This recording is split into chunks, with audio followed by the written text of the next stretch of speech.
All right, let's talk about one of the biggest financial moves anyone in Singapore can make, buying a home. But we're not just going to look at the price tag.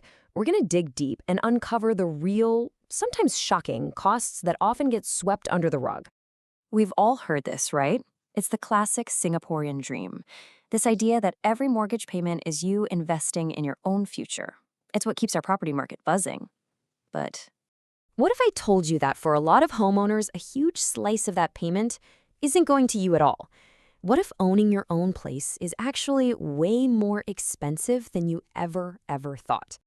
Just look at that number. Let it sink in. Almost $195,000. Now, this isn't your loan repayment. This is the total cash you'll never see again.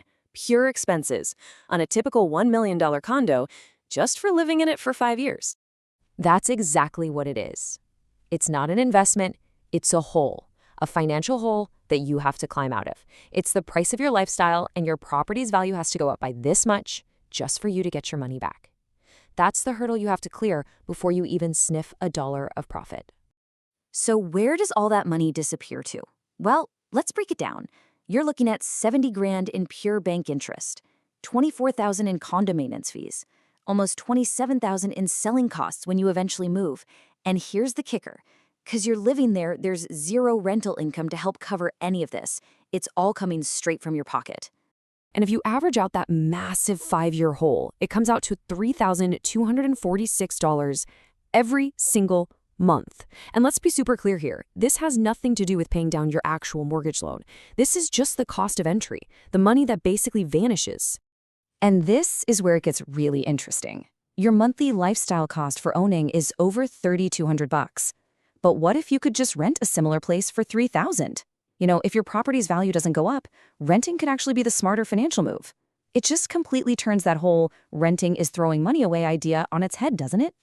Okay, but hidden inside all of those costs is one particular item that catches almost every homeowner off guard. It's the CPF accrued interest, and you can think of it as a silent withdrawal from your future retirement fund. So what on earth is it? Think of it like this. When you use CPF money to buy a house, you're basically borrowing from your future self. The accrued interest is the 2.5% interest that money would have earned if you just left it alone. So when you sell, you have to pay yourself back, plus that interest you missed out on, before you can touch the cash proceeds. And this is the part you really gotta get. It's not a fee you pay to a bank or the government. It's a debt you owe to your own retirement.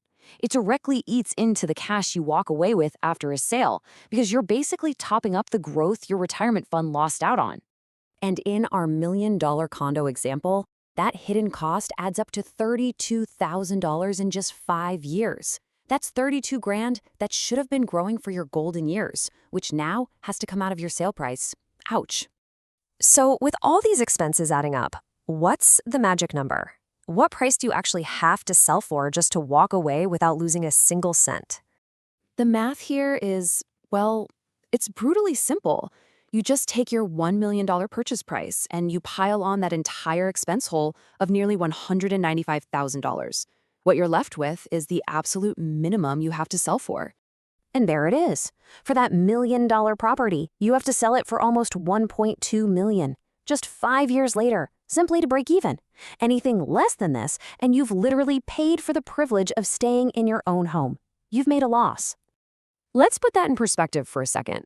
A 20% price jump in just 5 years is a pretty big deal. Your property isn't just sitting there looking pretty. It's in a constant, high-stakes race against its own costs. What that means is you need your property's value to grow by 3.6% year after year without fail. Sure, in a booming market, maybe that's possible. But what about when things are flat or even go down? All of a sudden, your so-called investment starts to feel a lot more like a very expensive liability. All right, now for the final showdown. Let's see how this whole picture changes if you weren't living in the property, but instead you were renting it out as a pure investment. Wow, just look at this chart. The difference is night and day. As a homeowner, your property's value needs to grow enough to fill that huge, nearly $200,000 hole. But as an investor, your rental income covers most of the costs, leaving you with this much smaller gap of just over $31,000 to fill. And here it is, the ultimate takeaway. Your own home needs to appreciate by 3.6% a year just to pay for itself. The rental unit, on the other hand, only needs a tiny 0.6% annual growth to break even. The goalpost for the investor is 6 times closer. It's a completely different game. And really, that's the bottom line here. Buying a home to live in isn't a guaranteed ticket to getting rich. It's a consumption choice. It's a lifestyle decision that comes with a seriously high price tag, and it relies heavily on the market going up just to make any financial sense. So, the next time you think about your home, ask yourself this question. Are you really paying yourself? Or are you just paying for a lifestyle?